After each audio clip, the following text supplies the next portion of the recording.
নমস্কার বন্ধুরা, mother simple কিচেনের তরফ থেকে আমি অন্তশ্রী আপনাদের সকলকে জানাই স্বাগত।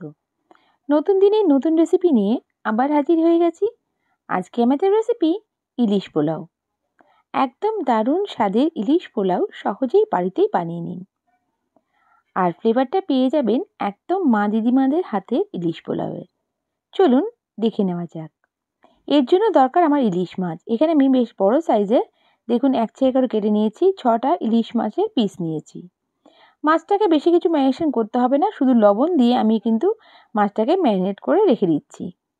মাছের গায়ে ভালো করে লবণটা মাখিয়ে নিতে হবে। নিয়ে অন্তত 10 মিনিট আমি জাস্ট ম্যারিনেট করে রেখে দেব। এর জন্য হলুদের গুঁড়ো বা অন্য কিছু দেওয়ার দরকার নেই, শুধু লবণ দিয়ে ম্যারিনেট করলেই চলবে এই ইলিশ মাছগুলো। দেখুন মাছের গায়ে ভালো করে আমি লবণ মাখিয়ে দিয়েছি। এবার আমি এটাকে রেখে দিচ্ছি।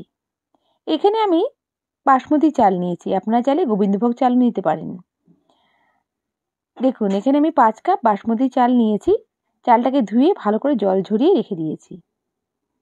আর এখানে আমি নিচ্ছি দুধ। আমি 150 ml দুধ নিচ্ছি, তার মধ্যে আমি অ্যাড করে দিচ্ছি 1 চামচ ভিনিগার। এই রেসিপিতে বাটার মিল্ক ইউজ হয়, আমি এটাকে জাস্ট দুধটাকে বাটার মিল্ক করে নিচ্ছি। দেখুন দেওয়ার সঙ্গে সঙ্গে দই মতন কেটে যাবে, এরকমই দিতে হবে। টক দই এমনি দিলে কিন্তু চলবে না, এই বাটার মিল্কটা দিলে পরেই ইলিশ পোলাওয়ের টেস্টটা দারুণ পাবেন। এবার আমি রেডি করে নিচ্ছি। কড়াইতে পরিমাণ মতন সাদা তেল অ্যাড করছি, আর এখানে আমি অ্যাড করে দেবো পেঁয়াজ বাটা। এখানে 1 বাটির মতন পেঁয়াজ বাটা হয়েছে। আমি এখানে 2টো বড় সাইজের পেঁয়াজ বেটে নিয়েছি।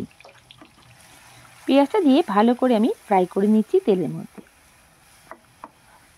দেখুন খুব সুন্দর করে ভালো করে ফ্রাই করে নিচ্ছি। এরপর আমি এখানে অ্যাড করে দিচ্ছি স্বাদ অনুযায়ী লবণ। লবণটা দিয়েও ভালো করে সুন্দর করে আমি একটু হালকা ভাজা ভাজা করে নিচ্ছি। একদম পেঁয়াজের কালার চেঞ্জ হবে না, কিন্তু একটু ভালো করে ফ্রাই হবে। দেখুন বেশ যখন একটু জল জল ভাবটা টেনে যাবে আর তেলটা ছেড়ে আসবে, তারপর আমি এখানে অ্যাড করে দেব যে বাটার মিল্কটা আমি করে রেখেছি সেটা। দেখুন আমি এটা অ্যাড করে দিলাম। দিয়ে এবার ভালো করে একটু আমাকে কষিয়ে নিতে হবে। খুব সুন্দর করে মিশিয়ে নিচ্ছি। দেখুন কিছুক্ষণ কষানোর পর যখন হালকা একটু তেল তেল ছাড়ছে, তারপর কিন্তু আমি এখানে মাছগুলোকে দেব। এবার আমি এখানে আমার ইলিশ মাছগুলোকে দিয়ে দিচ্ছি।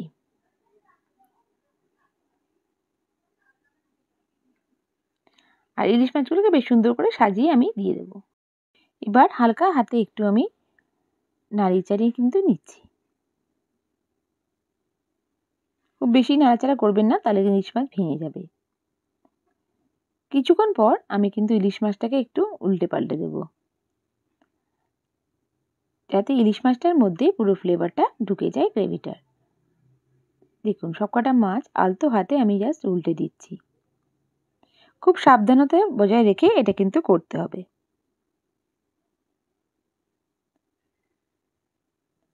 দেখুন মাছগুলো আস্তে করে আমি উল্টে দিচ্ছি। আপনারা চাইলে একটা স্পুন বা কিছুর সাহায্যে জাস্ট মাছগুলোকে ধরে নিতে পারেন, তারপরে উল্টে দিতে পারেন, তাহলে ভাঙার চান্সটা একদম কমে যাবে। এবার আমি এটাকে জাস্ট কিছুক্ষণের জন্য ঢাকা দিয়ে রেখে দেব। আর দিয়ে দেবো একটু চেরা কাঁচা লঙ্কা, যাতে ফ্লেভারটা খুব সুন্দর আসে। আর ঢাকা দিয়ে আমি জাস্ট 5 মিনিটের জন্য রেখে দিচ্ছি। কিছুক্ষণ পর ফিরে আসছি। দেখুন কতটা তেল ছেড়েছে, আর ইলিশ মাছটা কিন্তু একদম সেদ্ধ হয়ে গেছে প্রপারলি। এবার মাছগুলোকে আমাকে তুলে রেখে দিতে হবে। একদম আলতো হাতে মাছগুলোকে আমি তুলে রেখে দিচ্ছি। এটা আমি পরে ইউজ করব। গ্রেভিটাও কিন্তু রেখে দিচ্ছি, পরে কখন আমি ইউজ করছি সেটা আপনাদের পরে জানাচ্ছি। এবার আমি একটা বড় কড়াই নিয়ে নিয়েছি, এর মধ্যে আমি তেল অ্যাড করে দিলাম। আর এখানে আমি পেঁয়াজটা সরু সরু করে কেটে রেখেছি, সেটা আমি এখানে ভেজে নেব। বেশ লাল লাল করে ভেজে তুলতে হবে এই পেঁয়াজগুলো, যেরকম অনেকটা বেরেস্তা হয় সেরকম করে কিন্তু আমি ভেজে নেব। দেখুন পেঁয়াজগুলোকে দিয়ে কিছুক্ষণ নাড়ি চাড়িয়ে নিচ্ছি। তারপর একদম যখন গোল্ডেন ব্রাউন হতে থাকবে তখন কিন্তু পেঁয়াজটাকে তুলে রাখতে হবে। দেখুন পেঁয়াজটা ভালো করে নাড়িয়ে চাড়িয়ে নিচ্ছি। পেঁয়াজটা খুব সুন্দরভাবে ভাজা হয়ে গেছে।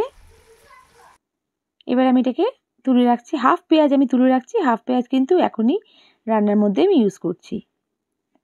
দেখুন গোল্ডেন ব্রাউন কালার হয়ে গেছে, খুব সুন্দর। এই অবস্থায় তুলে রাখতে হবে। এবার আমি ধুয়ে শুকনো করে রাখা চালগুলোকে অ্যাড করে দিলাম। এটা আমি এখানে বাসমতি চাল নিয়েছি, আপনারা কিন্তু গোবিন্দভোগ চাল দিয়েও করতে পারেন। যেহেতু আগেকার দিনের পোলাওতে গোবিন্দভোগ চাল দিয়েই ইউজ হতো, আমি এখানে বাসমতি চালটা ইউজ করেছি দেখা সৌন্দর্যের জন্য। আর এখানে গোবিন্দভোগ চালটা দিলেও কিন্তু ভালো লাগবে খুব খেতে। এবার ভালো করে একটু চালটাকে ভাজা ভাজা করে নিতে হবে, যতক্ষণ না এটা বেশ চকচকে হয়ে যায়। তাহলে কিন্তু আপনার পোলাওটা বেশ ঝরঝরে হবে।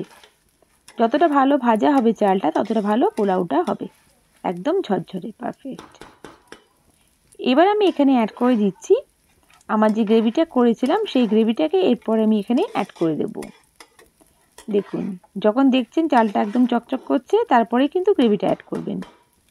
গ্রেভিটা আগে অ্যাড করবেন না, তাহলে কিন্তু যে পোলাওটা ঝরঝরে ভাব সেটা কিন্তু একদমই হবে না।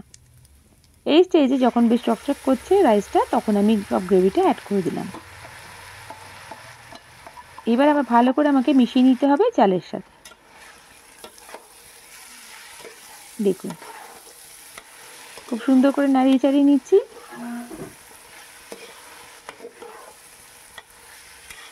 ভালো করে একটু কিন্তু মিশিয়ে নিতে হবে। আর যেহেতু আমি ইলিশ মাছের গ্রেভিটা দিলাম, পুরো ইলিশ মাছের পোলাওটার মধ্যে গ্রেভিটার টেস্ট কিন্তু ইলিশ মাছের টেস্টটা চলে আসবে। এই কাপের মেজারমেন্টে আমি চাল নিয়েছিলাম, সেম কাপের মেজারমেন্টে আমি জল নিচ্ছি। এখানে গরম জলই ব্যবহার করছি। আমি এখানে 5 কাপ চাল নিয়েছি। নর্মাল পোলাও হলে 10 কাপ জল নিতাম। যেহেতু এখানে আমি গ্রেভিটা ইউজ করেছি, আমি কিন্তু এখানে 9 কাপ জল নেব। মানে 1 কাপ জল আমি কম নিচ্ছি, যেহেতু গ্রেভিটা এখানে অ্যাড হয়ে গেছে অলরেডি। বেশি দিলে পরে কিন্তু পোলাওটা ঝরঝরে হবে না, নরম হয়ে যাবে। আমি এখানে 9 কাপ জল অ্যাড করলাম। দিয়ে এবার ভালো করে একটু নাড়িয়ে চাড়িয়ে নিব। দেখুন 9 কাপ জল আমার অ্যাড করা হয়ে গেছে। আর কিছু চেরা কাঁচা লঙ্কা অ্যাড করে দিচ্ছি, ফ্লেভারটা যেন খুব সুন্দর আসে। আর এখানে স্বাদ অনুযায়ী লবণ অ্যাড করব। আর এখানে আমি জাস্ট 1 চামচ চিনি অ্যাড করেছি। আপনারা চাইলে দিতেও পারেন বা এটা স্কিপ করতে পারেন, তবে চিনিটা দিলে পরে স্বাদটা কিন্তু ব্যালেন্স হয়। আমি একটু নাড়িয়ে নেব ভালো করে দিয়ে, লবণ ও চিনিটা যেন ভালোভাবে মিক্স হয়ে যায়, তাই জন্য ভালো করে নাড়িয়ে চাড়িয়ে নিচ্ছি। এবারে আমি ঢাকা দিয়ে কিছুক্ষণের জন্য কুক করব, যতক্ষণ না জলটা টেনে যাচ্ছে। এটা কিন্তু প্রথমে আমি হাই ফ্লেমে করছি। দেখুন এখানে হালকা জল আছে, আর ভাতটার রাইসটা আমার কিন্তু প্রায় 80% মতন কুক হয়ে গেছে। এই স্টেজে আমাকে দিতে হবে মাছগুলোকে বেশ আলতো করে ঢেলে দিতে হবে, যাতে মাছগুলো ভেঙে না যায়। আমি ডিরেক্টলি দেখুন প্লেট থেকে নিয়ে ডাইরেক্টলি আমি ঢেলে দিচ্ছি। সিঙ্গেল পিস মাছ না তুলে আমি একভাবে ঢেলে দিচ্ছি, যাতে মাছটা ভালোভাবে থাকে। দেখুন আমি ঢেলে দিলাম মাছটাকে। আপনারা চাইলে একটু রাইস দিয়ে কভার করে দিতে পারেন মাছটাকে। আমি অল্প রাইস দিয়ে কভার করে দিচ্ছি, হালকা করে একটু হালকা নাড়িয়ে চাড়িয়ে নিচ্ছি।